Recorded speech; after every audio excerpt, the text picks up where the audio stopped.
مصر قدیم دنیا کی سب سے طاقتور سلطنت، عظیم محلات، سونے سے جگمگاتے ستون اور ایک فرعون جو خود کو انا ربکم الاعلی کہتا ہے۔ بنی اسرائیل غلام تھے، ان پر ظلم ہوتا تھا، ان کے بیٹے قتل کیے جاتے ہیں، بیٹیاں زندہ رکھی جاتی ہیں، خوف، بھوک اور ذلت ان کی پہچان بن چکی ہے۔ اسی دور میں ایک خواب دیکھا جاتا ہے۔ فرعون کو بتایا جاتا ہے کہ بنی اسرائیل میں ایک بچہ پیدا ہوگا جو اس کی سلطنت کو ختم کر دے گا۔ فرعون کانپ اٹھتا ہے اور ظلم کی مشین مزید تیز ہو جاتی ہے۔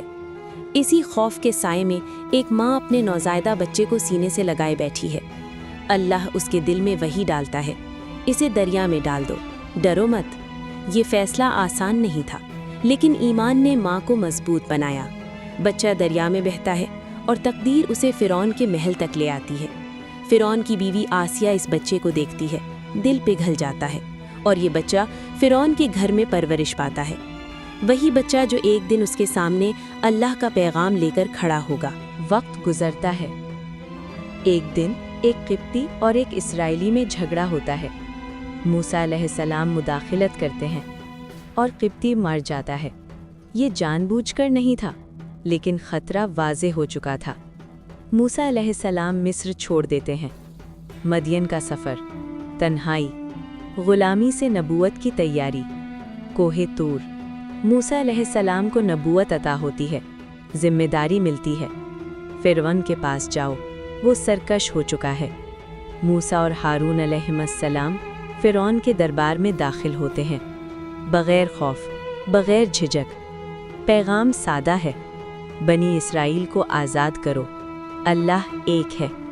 فرعون ہنستا ہے، طاقت دکھاتا ہے۔ جادوگروں کو بلایا جاتا ہے، مقابلہ ہوتا ہے۔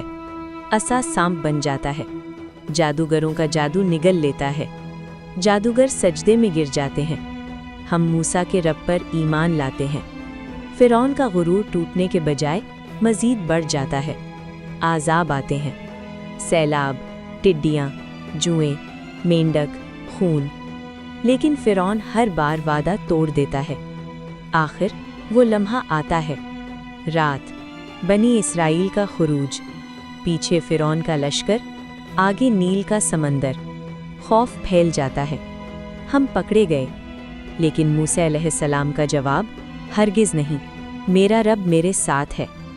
عصا زمین پر گرتا ہے، سمندر دو حصوں میں بٹ جاتا ہے، راستہ بن جاتا ہے۔ بنی اسرائیل گزر جاتے ہیں، فرعون پیچھے آتا ہے۔ غرور اب بھی زندہ ہے، پانی پلٹتا ہے، لشکر ڈوب جاتا ہے۔ فرعون آخری لمحے کہتا ہے، میں ایمان لایا، لیکن اب بہت دیر ہو چکی تھی۔ لاش عبرت بن جاتی ہے، تخت، تاج، فوج، سب ختم ہو جاتا ہے۔